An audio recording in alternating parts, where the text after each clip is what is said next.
मैं संविधान के विषय में कैलेंडर लिखूंगा, बनाऊंगा, आपके दीवार में चिपका के रख दूंगा। दिन भर में 10 बार आपकी नजर जाएगी तो फर्क नहीं पड़ेगा।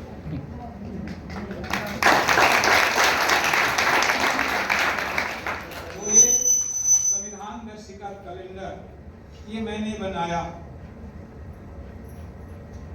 और आप मोबाइल में सर्च करके देखिए कि भारत में संविधान से संबंधित, संविधान बताने वाला, पढ़ाने वाला, सिखाने वाला कोई कैलेंडर बना है क्या? ये सर्च में निकाला। देश का पहला कैलेंडर संविधान से। ये 2020 का। इसको दीवार में लगा के नहीं बनेगा क्योंकि पुराना हो गया। हाँ, नया आएगा। नया साल आ गया क्या? कैलेंडर भी आने वाला, कैलेंडर भी आएगा। तो ये इसमें जो थ्योरी है, दर्शन है, वो संविधान की तमाम बातें हैं, वो पुराना कभी नहीं होते। ये डेट पुराना हो गया। इसका लिखने में तो कोई खर्च नहीं आया, छपने में खर्चा आया है तो 75 रुपया लेता हूँ, तभी देता हूँ। ये 7-8 कॉपी नमूना के लिए मैं इसको रखा। दूसरी बात, ये पूरे संविधान से सारा अधिकार को ढूंढ के निकालने में आपको वर्षों लग जाएगा। तो सारे अधिकार को एक जगह इकट्ठा करके उसको मैं पॉकेट में लेके चलता हूँ।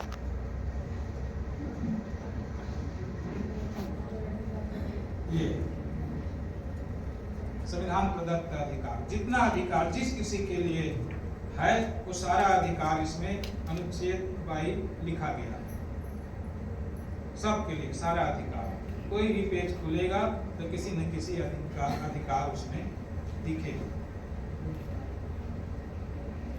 तो ताली का हकदार तो नहीं हुआ, पॉकेट में रख लेता हूँ।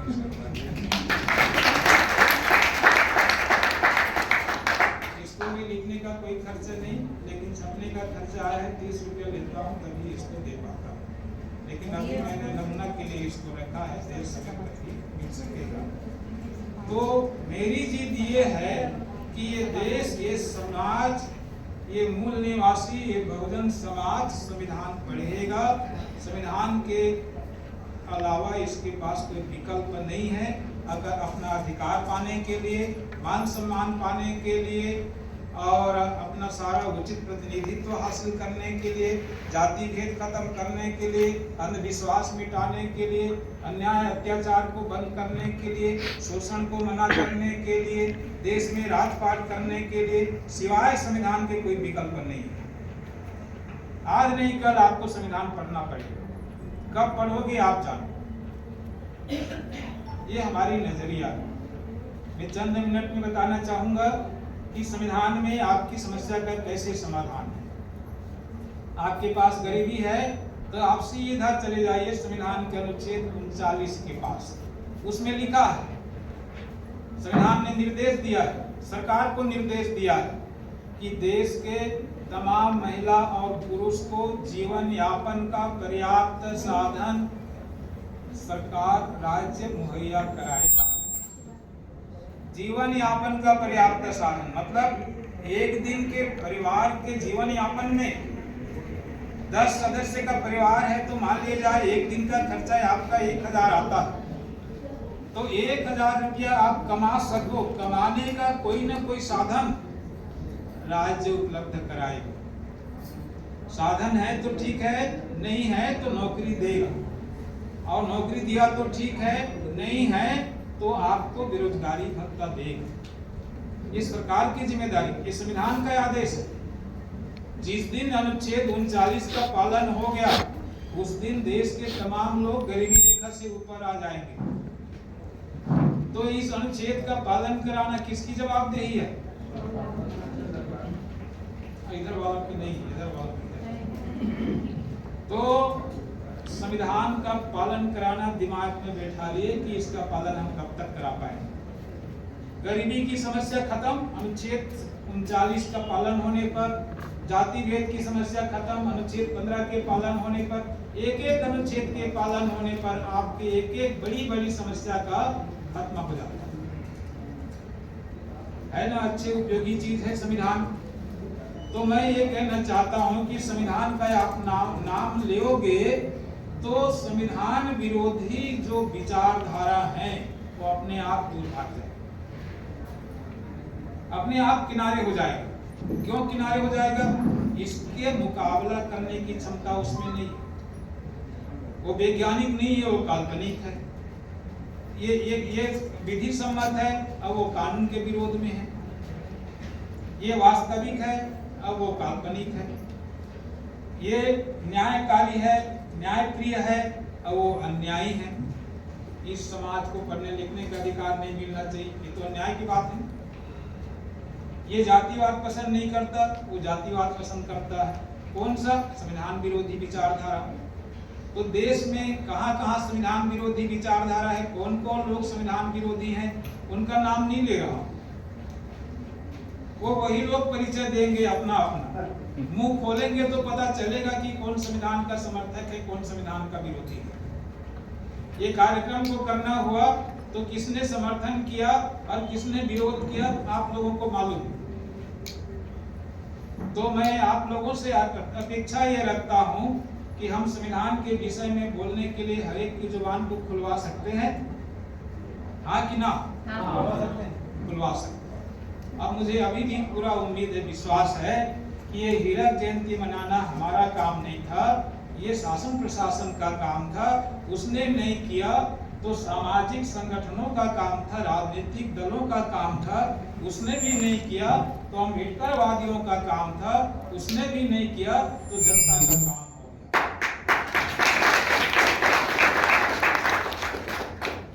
तो ये काम हम कर रहे हैं। अब मुझे विश्वास है कि हम 26 नवंबर, आने वाला 26 नवंबर को देश भर में संविधान की हीरक जयंती का आयोजन करेंगे। तो गवर्नमेंट क्या करेगी?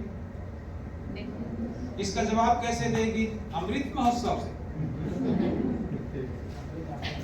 अमृत महोत्सव यहाँ कह के आप तो बहुत ललचा जाते होंगे कि शायद मुझे भी वो मिलता, पान करता तो मैं भी अमर हो जाता। लेकिन दुनिया को पता है, क्या पता है ये अमृत क्या होता है? दुनिया का मालूम। विज्ञान दुनिया भर में सर्च कर लिया, शोध कर लिया, उनको पता चल गया कि अमृत नाम का ऐसा कोई पदार्थ संसार में नहीं है जिसका पान करने से आदमी अमर हो जाता है। तो ये उनको पता चल गया दुनिया को।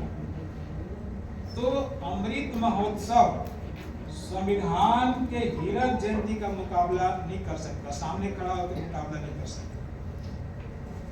देश का कोई भी तीज त्योहार संविधान की हीरक जयंती का मुकाबला नहीं कर सकता। संविधान मेला का कोई भी मेला संविधान मेला का मुकाबला नहीं कर सकता, क्योंकि ये चरम बुद्धिमत्ता की बात है, सबसे तेज और उच्च स्तरीय बुद्धि की बात है, समझदारी की बात है, लोक कल्याण की बात है, न्याय की बात है, क्योंकि इसमें आपके तमाम महापुरुष विराजमान।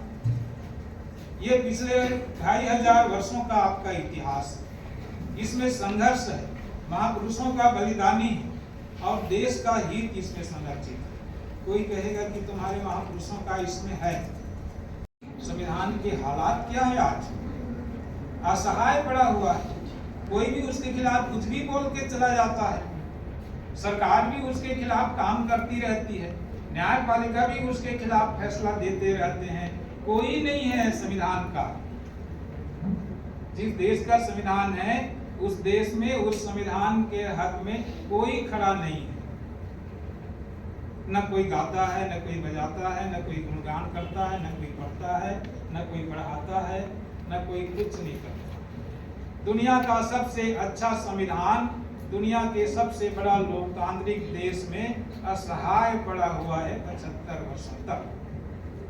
मुझे ये बात महसूस हुआ तो मैं अपने दर्द को बताने के लिए आप तक में आता हूँ, रोज के कहीं न कहीं जाता हूँ, देश भर में इस बात को लेके जाता हूँ।